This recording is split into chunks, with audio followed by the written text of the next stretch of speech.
Mi padre vivió 6 años gratis en la casa que heredé. Cuando intentó regalarle mi habitación a su hijastra, lo desalojé con la policía y desmantelé su vida sin levantar la voz. La llamada que lo cambió todo llegó un martes por la tarde, mientras revisaba unos planos en mi oficina. Era mi padre. Su voz sonaba falsamente jovial. Hijo, necesito que vengas el fin de semana a limpiar tu antigua habitación, dijo, como si me pidiera pasar la sal. ¿Por qué?, pregunté. Porque la vamos a convertir en un cuarto de bebé. Un silencio helado se instaló en la línea. ¿Un cuarto de bebé para quién? Su respuesta, llena de una arrogancia que creía tener derecho a ejercer, fue la cerilla que prendió fuego a un polvorín que llevaba 6 años acumulando presión. Para Lisa, tu hermanastra. Está embarazada y se muda con nosotros. Es familia. Y fue en ese instante, con esas 2 últimas palabras, que el chico agradecido que soportaba todo murió, y nació el hombre que su abuelo siempre supo que sería. Mi nombre es Daniel, y esta no es una historia sobre una simple disputa familiar. Es la crónica de cómo recuperé mi vida de las garras de un hombre que creía que la paternidad era un título de propiedad sobre mi alma. Todo comenzó cuando tenía 15 años. Mi padre se había vuelto a casar con Margaret, una mujer cuya sonrisa nunca llegaba a sus ojos. Su método para ser mi nueva mamá era la asfixia. Reorganizaba mi cuarto sin permiso, me compraba ropa que odiaba y me interrogaba sobre mi vida con la intensidad de un agente del KGB. Mi padre, como siempre, observaba desde la barrera, un espectador pasivo en el teatro de mi incomodidad.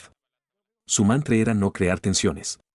Lo que en realidad significaba no me molestes con tus problemas. Después de 3 meses de esa invasión silenciosa, no pude más.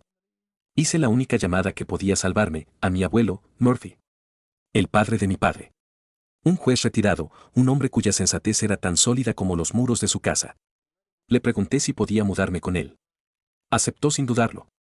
Mi padre, lejos de oponerse, pareció aliviado. Una boca menos que alimentar, un problema menos del que esconderse. Vivir con el abuelo Murphy fue como respirar aire puro después de años en una habitación sin ventanas. Me dio espacio, pero también su tiempo. Me enseñó a leer un estado de cuentas, a entender un contrato de arrendamiento, a diferenciar un activo de un pasivo. No eran solo lecciones de finanzas, eran lecciones de vida. De autosuficiencia. De cómo construir muros para proteger lo que es tuyo. Cuando tenía 17 años, un infarto se lo llevó de forma súbita. El mundo se me vino abajo. En la lectura del testamento, descubrí la verdadera magnitud de su amor y su fe en mí. Me lo dejó todo, la casa en la que vivíamos, 2 propiedades de alquiler en el centro y una cartera de inversiones que me aseguraban no tener que preocuparme por el dinero nunca más. Mi padre estaba lívido. La ira deformaba su rostro. Gritó que era un error, que él era el hijo, el heredero por derecho.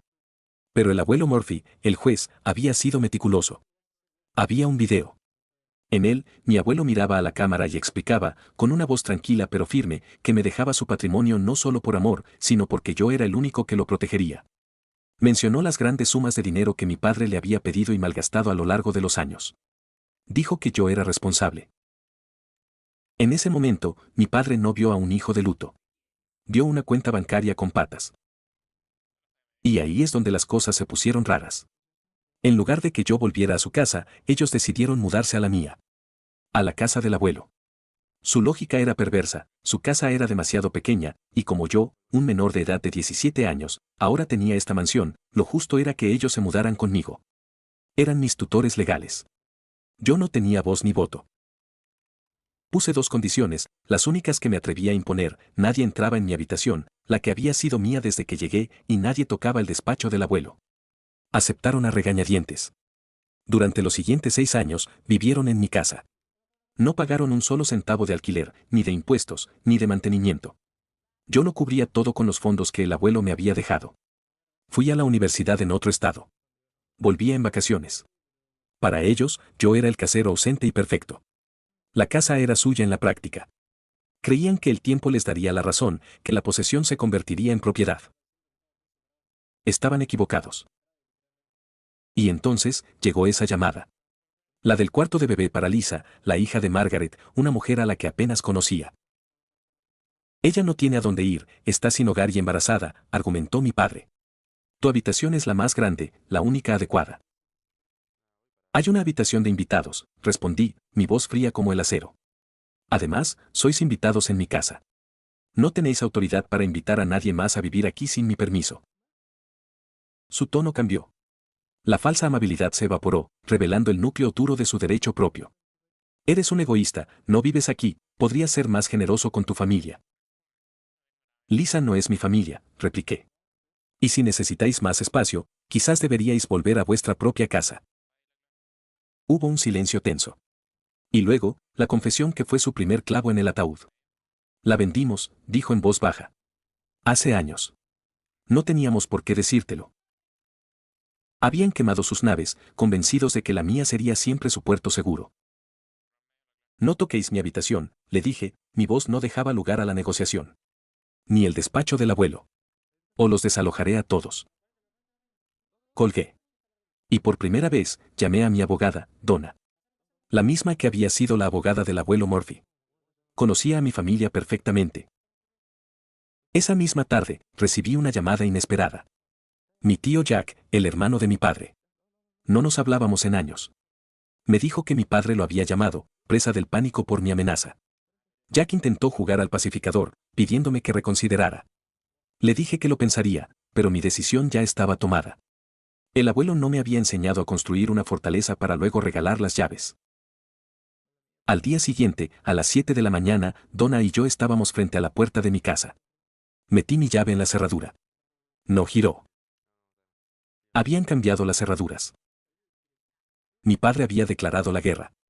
No sabía que yo venía con un ejército. Llamé a la puerta. A gritos. Finalmente, la voz de mi padre se escuchó a través de la madera.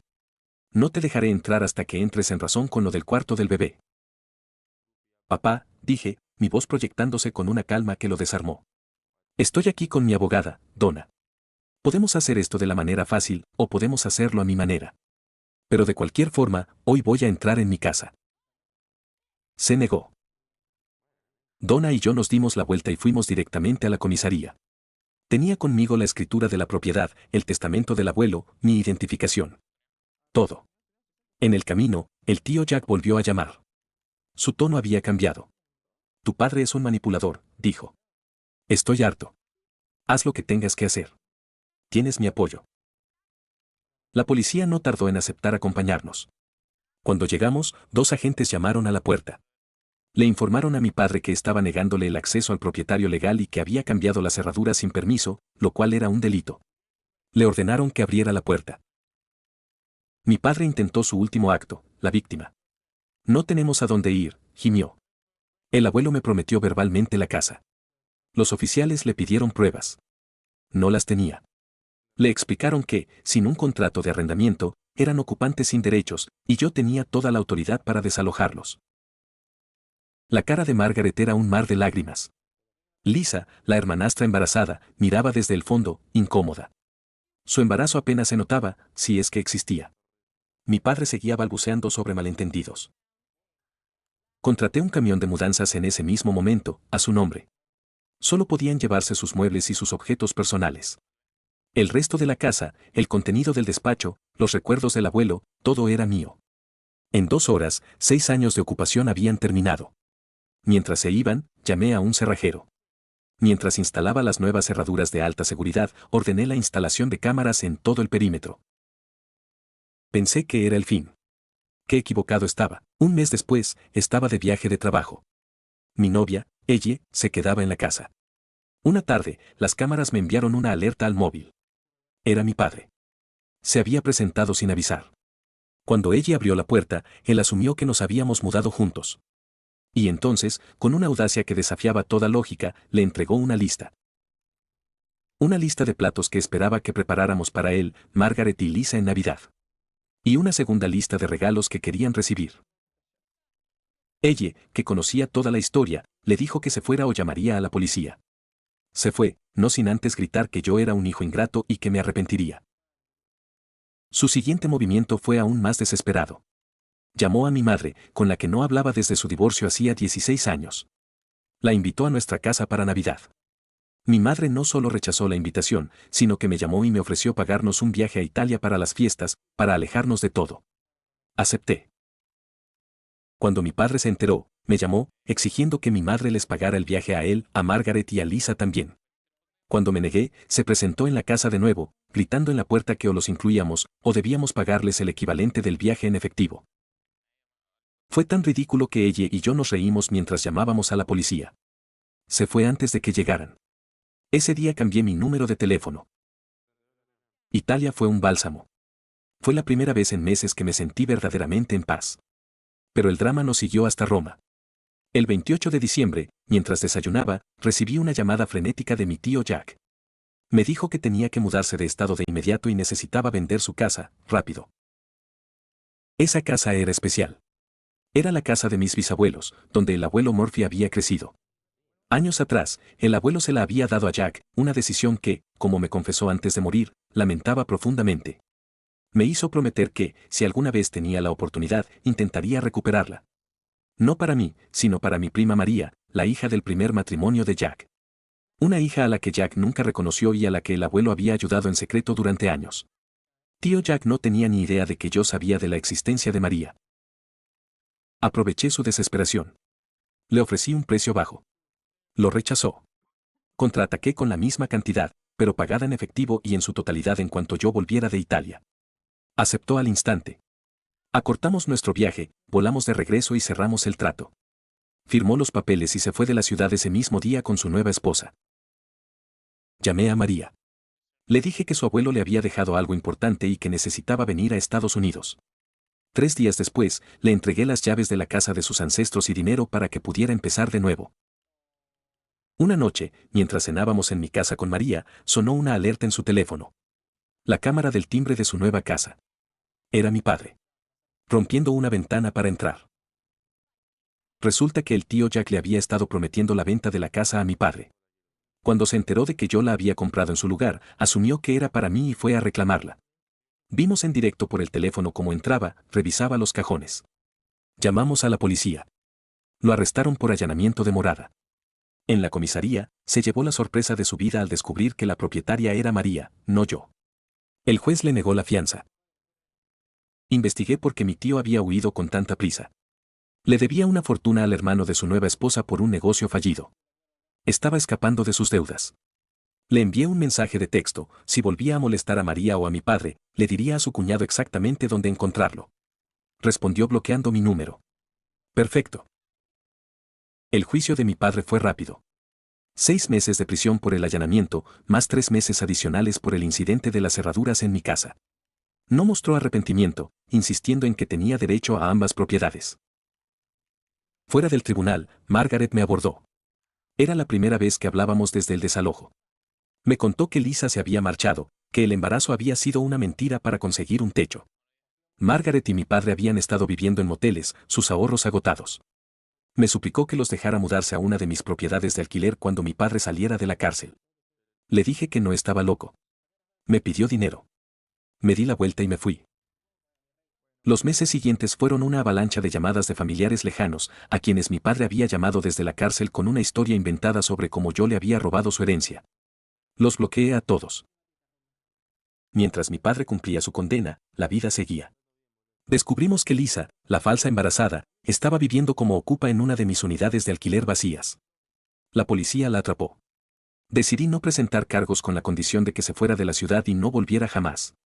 Aceptó. La semana pasada, mi padre fue liberado. 2 días después, se presentó en mi lugar de trabajo. Entró directamente, pasando por recepción, y me encontró en medio de una reunión con un cliente. Empezó a gritar, un monólogo incoherente sobre sus problemas, sobre mi traición. La seguridad tuvo que escoltarlo fuera. Ese mismo día, solicité y obtuve una orden de restricción. Margaret solicitó el divorcio el mes pasado. Me contactó para disculparse por su papel en todo esto. Dijo que finalmente se había dado cuenta de lo tóxico que era mi padre. No respondí. Ahora, a los 25 años, estoy construyendo la vida que elijo. Ella y yo vivimos juntos. Planeamos vender la casa del abuelo, tiene demasiados fantasmas. María ha renovado la casa de sus ancestros y es feliz. Este año, seremos los anfitriones de Acción de Gracias. Mi madre, María, ella y nuestros amigos más cercanos estarán allí. Será la primera fiesta en años que espero con ansias. Comencé este viaje a los 15 años, buscando refugio. Y lo encontré. No solo en una casa, sino en las lecciones que me dio un gran hombre. Mi padre y mi madrastra creyeron que heredé ladrillos y mortero. No entendieron que el verdadero legado de mi abuelo no era una propiedad. Era una columna vertebral de acero. Fui demasiado lejos al facilitar el arresto de mi propio padre, o la justicia no entiende de lazos de sangre. Para más historias que te harán cuestionarlo todo, síguenos. Cada historia debe sentirse como una confesión real que solo podría contarse una vez en la vida.